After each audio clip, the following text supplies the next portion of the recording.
What's up you guys? So in today's video I'm going to show you how to cut the lace off your wigs. So as you might be able to tell, I still have the lace on my wig right now.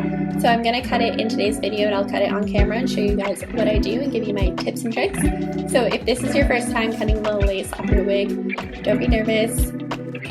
You'll be fine. So let's go ahead and just get right into it. Alright, so the first thing you want to consider is where you want to cut your lace. And what I mean by that is there's like three main ways I can think of. So the first one being putting the wig on your head like this and cutting the lace while the wig is on your head. Or number two is if you have like a cork head like this or a styrofoam head or any kind of mannequin head that you can put your wig on, pin it to the head, and then you can cut the lace while the wig is on a mannequin head. You can do that as well. Or for the third option, if you don't want to do either of those two, you can just have the wig off and in your hands or like in your lap and just cut the lace off like that. So all three ways are valid options. It honestly just boils down to like personal preference.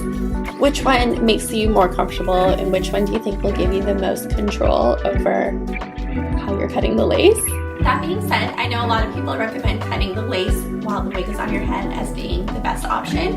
I personally think that when you cut it on your head, it kind of helps the lace form to the shape of your head. I don't know how much truth there is to that, but I know some people like to cut the lace while the wig is on their head because they like to kind of mimic their own hairline. So as they're cutting, they'll kind of like mimic the dips and turns of their natural hairline.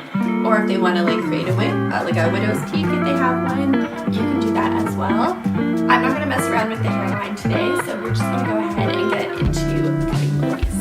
And I like to use small scissors. I feel like it gives you more control, so I'm using nail cutting scissors today. So I'm going to go ahead and start. I'm just going to cut right in the middle. And this one has baby hair, so I'm going to be careful not to cut the baby hairs. So I'm going to go ahead and make the first snip. So here's the thing. How much do you cut is like always the question. I know a lot of people say to cut as close to the hairline as possible.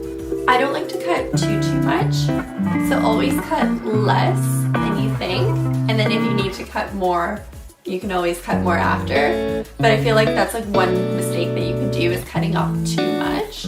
I do like to leave a little bit of lace. I feel like it helps blend the wig into your skin after, especially if you want to use glue or like got to be glued. Having a little bit of extra lace helps you make it blend. So I'm going to go ahead and start cutting. Oh, and another tip that I have is not to cut your lace like straight across, but kind of make like little wavy motions, just because if it's straight across, you kind of have that obvious demarcation of like your wig ends here and your skin starts. But if it's like a little bit wavy, it kind of helps for it to blend a little bit better. I know some people use these like fun scissors. I'll put a little picture here so you guys know what I mean, like the little zigzag scissors. I know some people use that. I don't have one of those, but yeah, if you want to cut in like a little bit of a wavy, jaggedy pattern, I think it helps to blend the wig to your skin. So I'm going to zoom you guys in a little bit so you can see.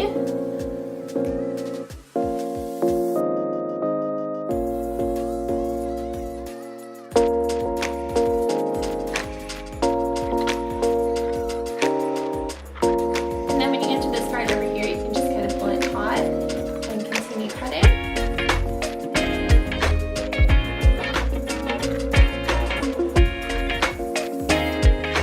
Alright, so this is what I have so far. So I did cut it fairly close to the hairline, but you can still see there is a little bit of lace, but it blends really nicely into the skin. So I'm really happy with how this is looking right now. Alright, so this is what she looks like with all the lace cut off. I'm super happy with how this turned out. And I hope you guys found this video helpful, especially if you are new to wigs and new to cutting lace. Let me know in the comments down below if you guys want to see any other wig videos from me, because I do want to create like a beginner series for people who are beginners to wigs.